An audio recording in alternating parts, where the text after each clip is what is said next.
Why do things always seem to go wrong? You've probably heard of Murphy's Law. Anything that can go wrong will go wrong. It's the universe's most famous cosmic joke, the reason your toast lands butter side down.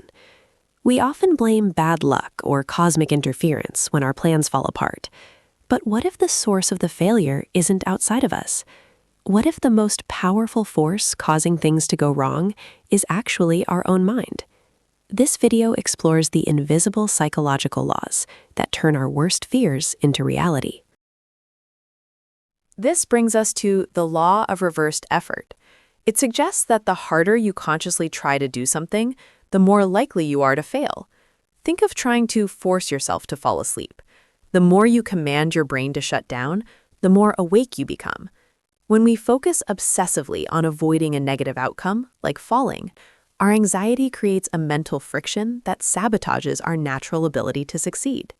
We become so preoccupied with the idea of failure that we can no longer perform the task smoothly. The mechanism behind this is called ironic process theory. Your brain, in its attempt to suppress a specific thought, like don't mess up, has to constantly check in to see if it's thinking that thought. This monitoring process ironically keeps the unwanted idea at the very forefront of your consciousness. The instruction, "Don't think about a pink elephant," immediately makes you picture a pink elephant. By trying not to worry, you are essentially programming your brain to maintain a state of constant, low-level worry. In high-stakes fields, this phenomenon has a name: target fixation. Pilots and race car drivers are taught that you go where you look. If you fixate on the one obstacle you want to avoid, you will inadvertently steer yourself directly into it. Your focus becomes a homing beacon for your actions. This isn't just about physical movement. It applies to life goals, too.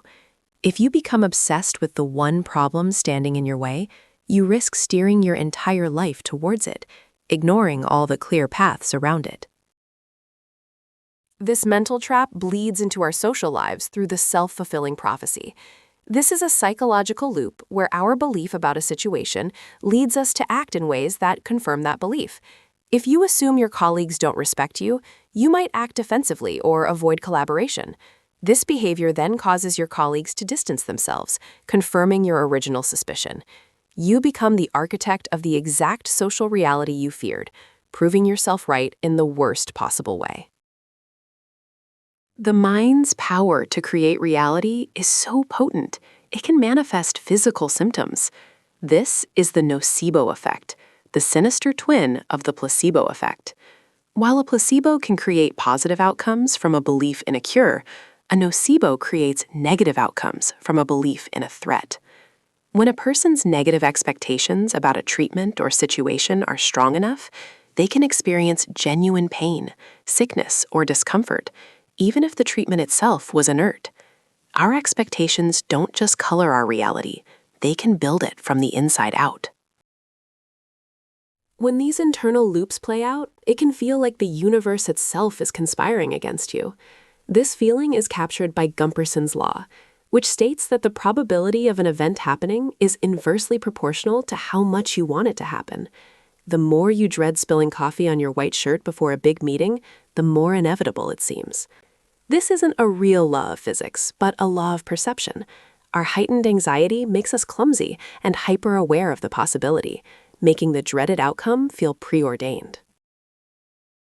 Sometimes our very attempts to solve a problem are what make it catastrophic. This is known as the cobra effect.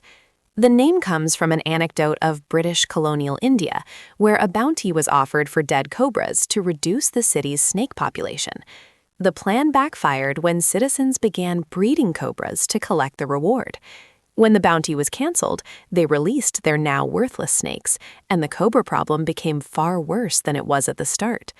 It's a powerful reminder that our solutions can have unintended consequences that deepen the original crisis. So, how do we break these cycles of self-sabotage? The answer may lie in a simple, proactive principle: Kydland's Law. It states, if you can write the problem down clearly, then the matter is half solved. Vague anxieties and nebulous fears hold immense power over us because we can't confront them. The simple act of articulating a problem forces clarity. It drags the monster out of the shadows and into the light, transforming it from a terrifying specter into a manageable list of challenges you can actually begin to solve. If you found this useful, subscribe for more insights. Thanks for watching.